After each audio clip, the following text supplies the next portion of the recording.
د چاپیریال ساتنې د ملي ادارې او څو نړیوالو بنسټونو ترمنځ د اقلیمي بدلون د اغیزو د څیړلو مشورتي ناسته ترسره شوه. حال از اثر فعالیت‌های ما مقدار از این گازات در هوا زیاد شده.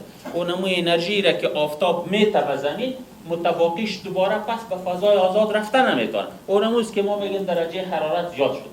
این گازات از کجا به وجود میآید؟ یا سوخت تیل، زغال سنگ، همچنان از گاز طبیعی به وجود میآید. کشورهای صنعتی در نقش بزرگتر دارن، ولی باز مردم افغانستان میتونن از مواد سوختی و یا هم از چیزایی که باعث تغییر اقلیم میشن حداقل بهترتر و خوبتر استفاده بکنن تا همچون واقعیت افزایش پیدا نکنه. په افغانستان کې د یونما د دفتر مسؤلینو وویل چې د اقلیمي بدلون د ناوړه اغیزو له امله د هیواد په یو شمیر سیمو کې خلک د اوبو له کمښت سره مخ شوي دي. The climate change poses a great challenge to all of humanity.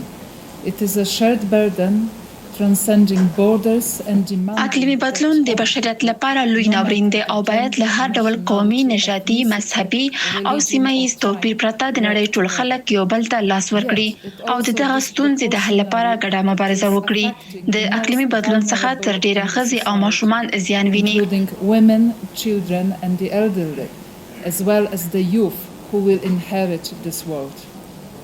For the last 2 years, UNAMA has had the ability to travel across vast regions of the country. په تیر 2 کلونو کې د یونما دفتر وکولای شول د هیواد لري پرتو سیمو ته سفرونه وکړي. کومې سیمې چې مخکې کلونو کې هلته سفر ناشونی وو. په دغه سیمو کې مو د اقلیمي بدلون ناوړه اغیزې له نږدې ولیدې چې د اوبو د کمښت او نور طبیعي ستونزې رامنځته شوې دي. کوچیانو د خپلو مالونو د څړځایونو ستونزې له موږ سره شریکې کړې چې تر ډیره د هغوی مالونه د ګیا د کمښت سره مخ دي. Land increasingly taken by for agriculture purposes that limits the availability of grazing land. د ملګرو ملتونو د استازولۍ دفتر یا یونما مسؤل وایي چې ملګري ملتونه به له افغانستان سره د اقلیمي بدلون د منفي اغیزو په راکمولو کې خپلو مرستو ته دوام ورکړي.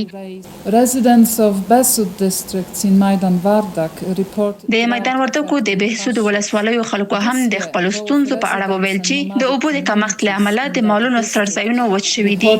decreased availability of water. In Kabul, water shortages increase year by year. په کابل کې هم کال په کال اوبه کمی کې چې خلک یې له ستونزو سره مخ کړي دي. نړیواله ټولنه د خپلو شته امکاناتو په لرلو سره د اقلیمي بدلون د ناوړه اغیزو په برخه کې د افغانستان سره خپل مرستو ته دوام ورکوي.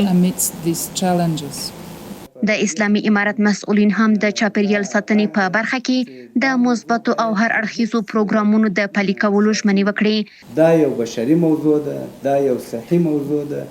دا تاسې د 40 میلیونه خلک او د 40 میلیونه انسانان چې په افغانستان کې اوسي دا ټول اختناق کړي او دغه ټول متضرر کړي او دغه ضرر هغه کوم خساره چې ده تاسې ځینې ګرځوي.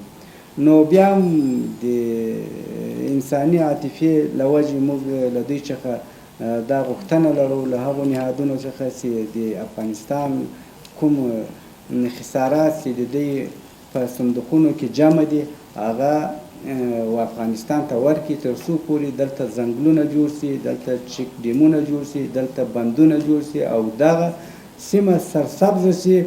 د اقلیمي بدلون د ناوړه اغیزو په پایله کې د نړۍ د نورو هیوادونو په شان افغانستان هم له جدي ننګونو سره مخ دی چې اوږدمهاله وچکالۍ، سیلابونه او زلزلې یې مهمې بیلګې دي.